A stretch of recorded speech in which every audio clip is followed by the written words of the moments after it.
So what is harm reduction?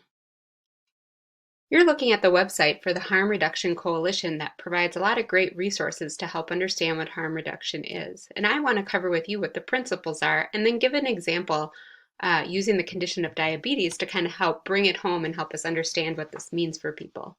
So harm reduction is a set of practical strategies aimed to reduce negative consequences associated with drug use. It's also a movement for social justice built on the belief in and respect for the rights of all people, including those people who use drugs. Harm reduction can incorporate a broad spectrum of strategies for safer use, from abstinence to meeting drug users where they're at, and addressing the conditions of use along with use itself. So I'm going to share the principles outlined here with you and talk a little more about them. Harm reduction accepts that for better or worse, illicit drug use is part of our world and chooses to work to minimize the harmful effects rather than just ignoring or condemning them. Drug use is complex. It encompasses a continuum of behaviors from severe abuse to total abstinence and acknowledges some ways of using drugs are clearly safer than others.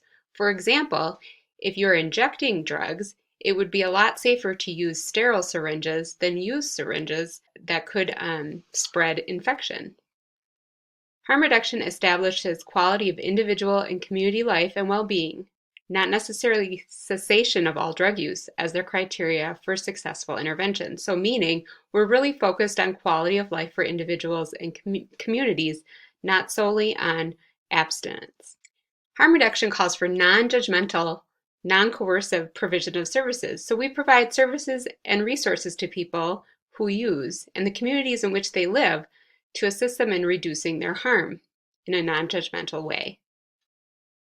Harm reduction ensures drug users and those with a history of drug use have a real voice in creation of the programs and policies designed to serve them to make sure that they actually do serve them. Harm reduction affirms drug users themselves as the primary agents of reducing harms of their use. They're in charge. We're empowering folks to share information and support each other.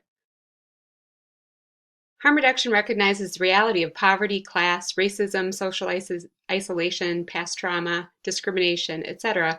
affect both people's vulnerability to and capacity for effectively dealing with drug-related harm. Some people have a lot of things that can support their recovery while others don't.